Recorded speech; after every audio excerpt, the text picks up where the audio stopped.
Have you ever watched a movie where an FBI agent has to go up against not only a serial killer, but the devil himself? Do you think she stands a chance, or should she drop the case and relocate to the other side of the world?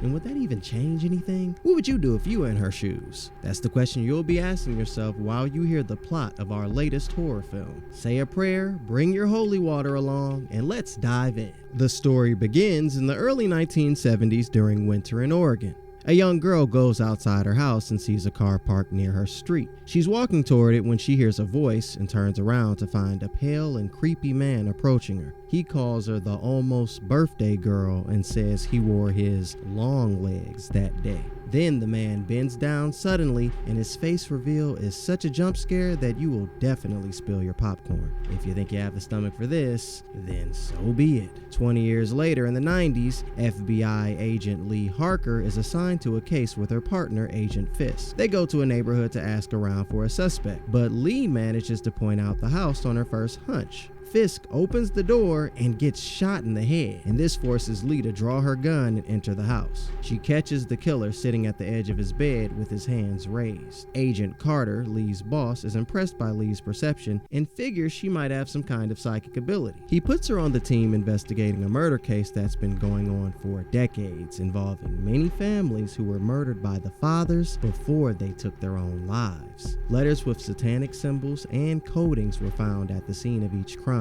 all signed Longlegs. Carter invites Lee to his house where she meets his wife Anna and Ruby, his wife and daughter. Ruby takes Lee to her room and after a discussion invites Lee to her upcoming birthday. Lee, who lives in an isolated cabin, is working at home when she decides to call her mother. At that moment, someone starts pounding on her door and she goes to investigate. She looks through her window and sees a figure in the woods just standing there. When Lee goes outside, the figure enters her house and she notices this. By the time she goes back in, the person is gone and all that is left is an envelope for Lee with instructions to not open it until January 14th.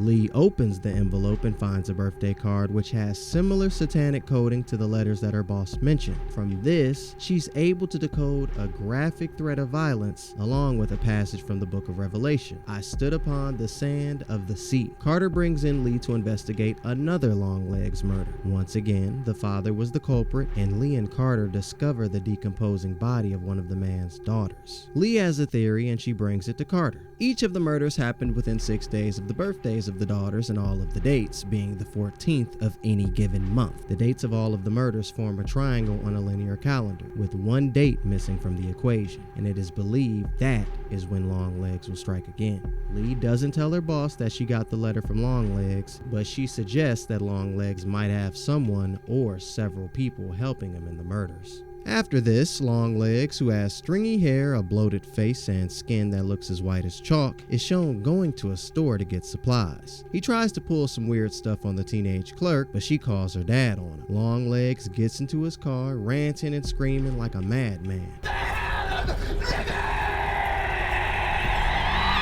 If you have pearls, this scene would make you clutch them. Lee and Carter focus on the camera family. Their daughter, Carrie Ann, was the only survivor of their encounter with Longlegs because she was at school when her father murdered her family. The two agents visit the family farm where they discover a lifelike doll that looks like a young Carrie Ann hidden under the barn floorboards. Inside the doll, they find a strange metal ball which seems to serve as the brain. When an examiner inspects it, he hears static and Lee experiences terrifying visions. The examiner claims he even heard the doll whisper the name of his ex-wife. If some creepy doll whispers your wife's name, it's gonna take a miracle to make you not lose your lunch. Keep watching if you have a strong stomach. Lee visits Carrie Ann at the psychiatric ward where she's been confined for decades, and an orderly explains that Carrie Ann was catatonic until a mysterious visitor, Longlegs, came around and seemed to snap her out of her trance. When Lee speaks to her, Carrie Ann recounts a haunting memory of her father killing a priest before murdering her mother. She speaks in a monotone voice and tells Lee that she would do anything for the man who saved her, even if he asked her to kill Lee. He told me to kill you right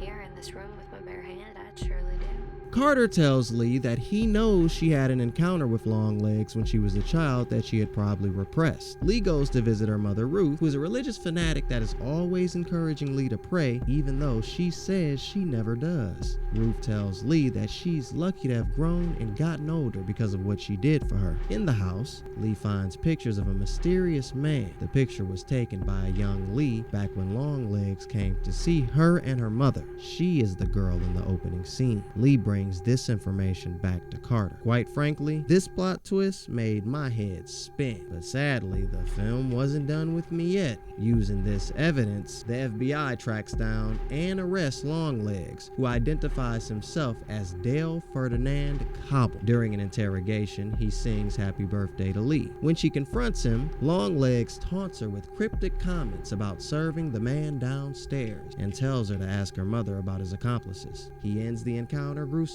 by smashing his own face into the table, leaving him dead.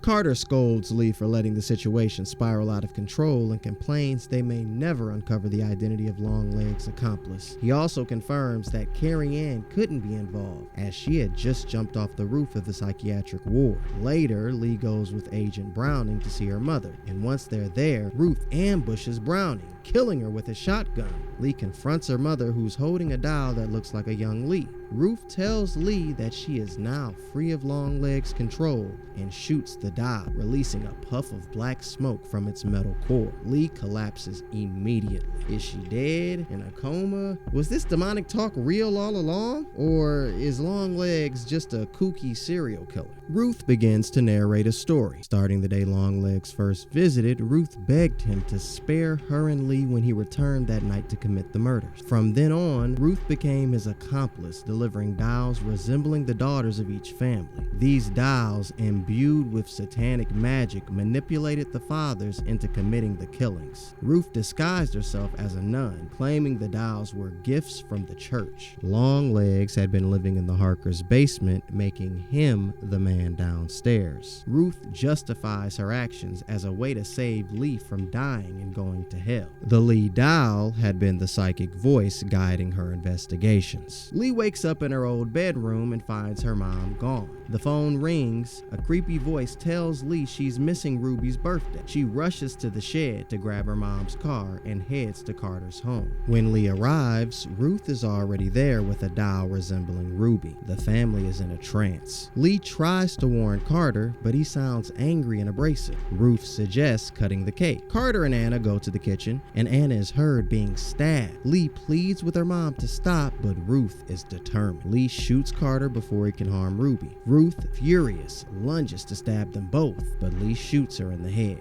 Mom, please. Don't! Call me! Out of bullets, Lee leaves the house with Ruby. The last thing we see is Longlegs sitting in the interrogation room laughing over his victory. He ends this with "Hail Satan" and blows a kiss to the camera before the screen fades to black.